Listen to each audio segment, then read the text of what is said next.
Hello, this is News Mongolia and MNB World. I'm Jugdur Gambold.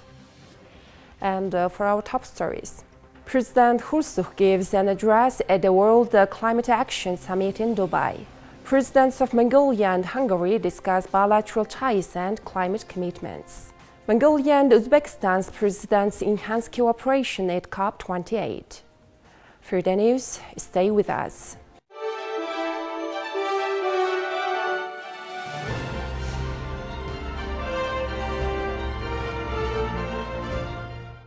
In a compelling address given at the World Climate Action Summit on December 1st, President of Mongolia Khurelsukh urged the international community to intensify efforts in the fight against climate change.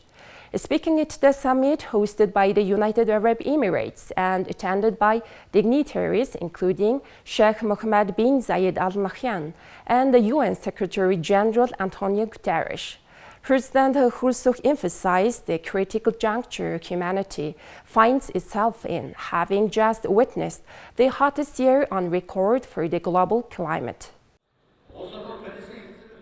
The Mongolian president thanked the United Arab Emirates for hosting the 28th session of the Conference of the Parties to the United Nations Framework Convention on Climate Change. He extended his best wishes for the success of the summit and conference. President Khurelsukh highlighted the urgent need for global collaboration to address the increasing frequency of disasters such as extreme heat, wildfire, drought, and flood, which have caused significant damage to the environment and communities worldwide. Addressing the rise in global military spending during this crucial period, President Khurelsukh called for reflection on the missed opportunities to allocate such resources to combat global warming and climate change. The president stressed the fundamental importance of harmonious coexistence between humans and nature, asserting that it is the very basis of existence. He referenced the ancient Mongolian beliefs, stating that harmony on earth depends on humanity's purity and consciousness. President Khurelsukh expressed concern about the disconnect between technology and the natural world, especially among children. He emphasized the need for nations to instill traditional approaches to protecting nature in the hearts and minds of children at a young age. Highlighting Mongolia's commitment to the cause, he shared that the country is implementing various national campaigns aligned with the Sustainable Development Goals, including 1 billion trees, food supply and security, and healthy Mongolian. Mongolia has joined several global initiatives. It will also be joining the Declaration on Climate Change and Health and the Emirates Declaration on Sustainable Agriculture, Resilient Food Systems, and Climate Action being presented during COP28. President Khurelsukh called for active global support for the proposed Loss and Damage Fund, emphasizing its role in achieving climate change goals and providing crucial support to vulnerable countries. He also highlighted the disproportionate impact of climate change on women and girls, acknowledging their importance on climate change leadership. Mongolia plans to host the World Women's Forum in 2024 and the 17th session of the Conference of the Parties to the United Nations Convention to Combat Desertification in 2026.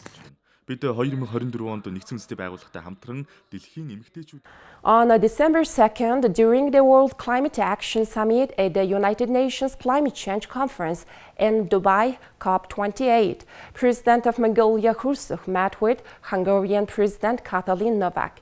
The meeting is centered on bilateral cooperation and key international issues.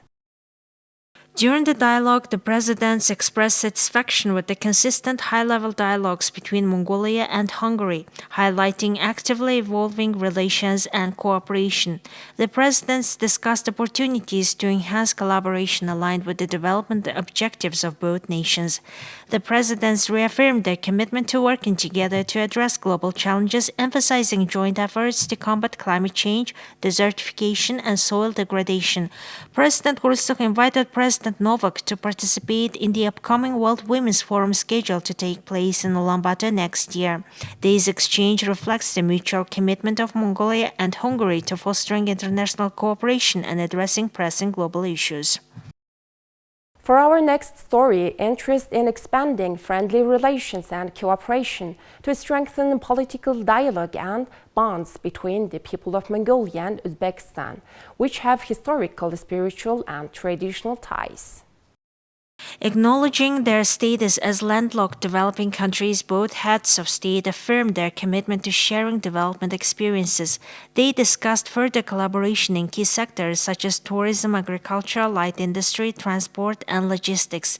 The presidents also agreed on implementing joint projects and programs in agriculture and light industry. They discussed establishing a program for developing trade and economic cooperation between Mongolia and Uzbekistan to expand cooperation on regional and international platforms. President Mirziyoyev invited President Khurelsukh to visit the Republic of Uzbekistan to enhance prospects for strengthened ties and collaborative initiatives between two nations. Please take a look at currency exchange rates provided by the Central Bank of Mongolia.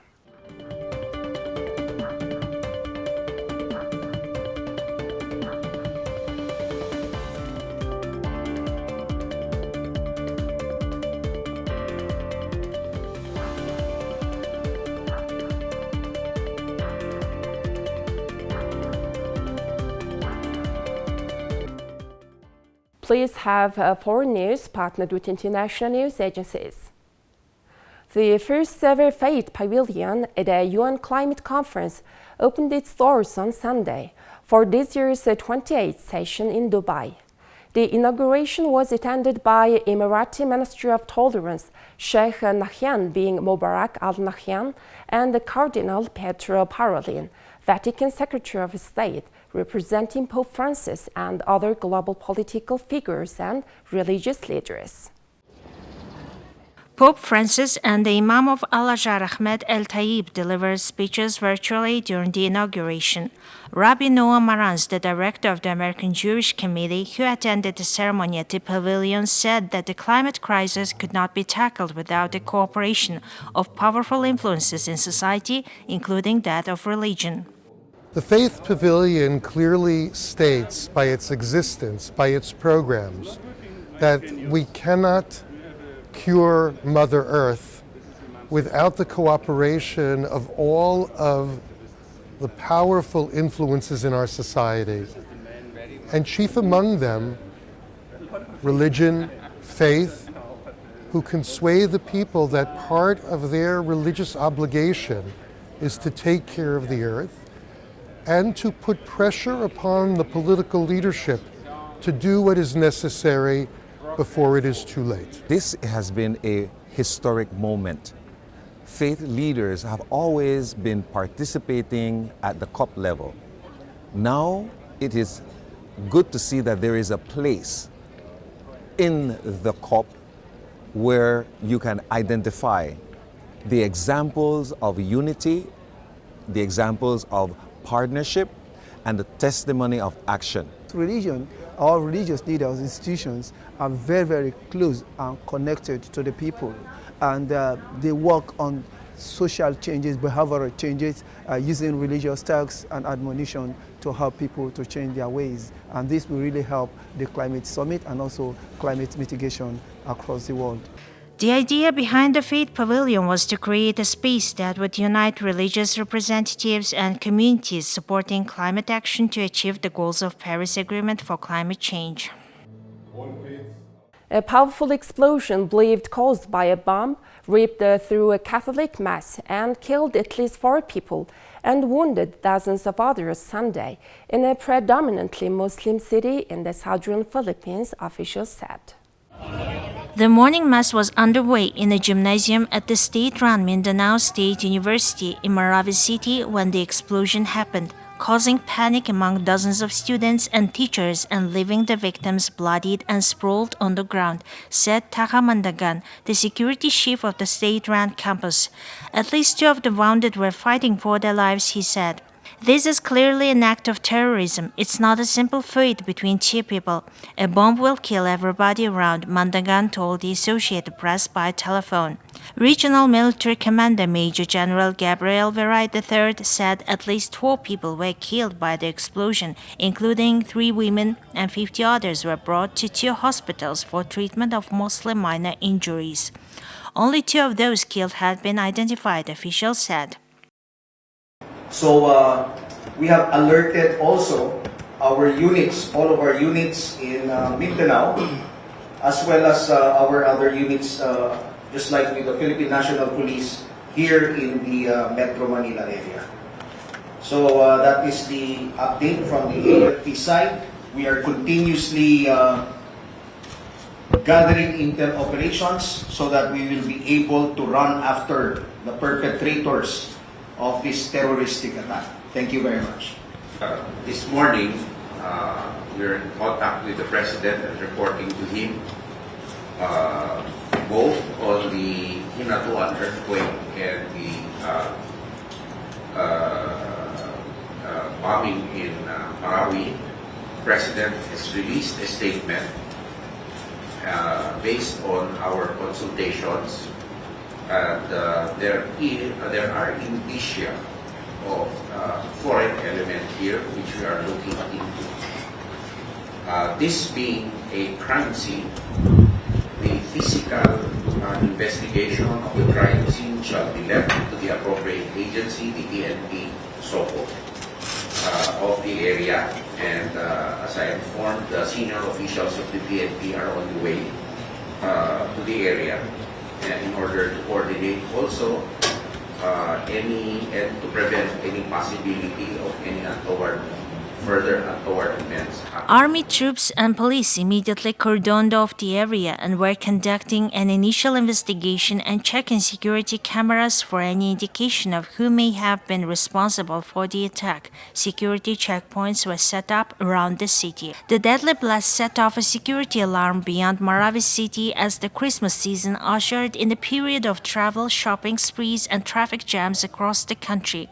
The Philippine Coast Guard said it ordered all its personnel to identify intelligence gathering, strict inspections of passenger ferries, and the deployment of bomb-sniffing dogs and sea marshals following the suspected bomb attack.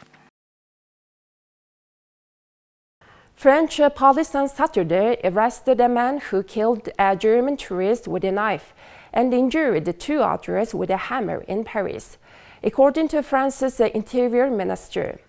Police used a taser in order to arrest the man, a 25-year-old French citizen who had spent 4 years in prison for a violent offense. Gerald Darmanin said the 25-year-old man, who had previously spent 4 years in prison for a violent offense, shouted the Arabic word Allah Akbar. Darmanin reported that police had told him that the man indicated that he was angry about the situation in Gaza and France being complicit with Israel, and that he was fed up with seeing Muslims die. Darmanin praised police for incapacitating the man, as he said he was ready to kill others. The attacker, who is not identified by name, left prison after 4 years in 2020 and was under surveillance and undergoing psychiatric treatment, the minister said, painting a brief portrait of the assailant who was born in Neuilly-sur-Seine, a Paris suburb. The attacker was stopped by police who twice fired the taser at him in the stomach, the minister said, praising the officers for their quick response and reiterating that there would doubtless have been other dead. France has been under a terror alert, and the attack raised the fear level in the French capital. Well, that's all for today. Thank you for staying tuned.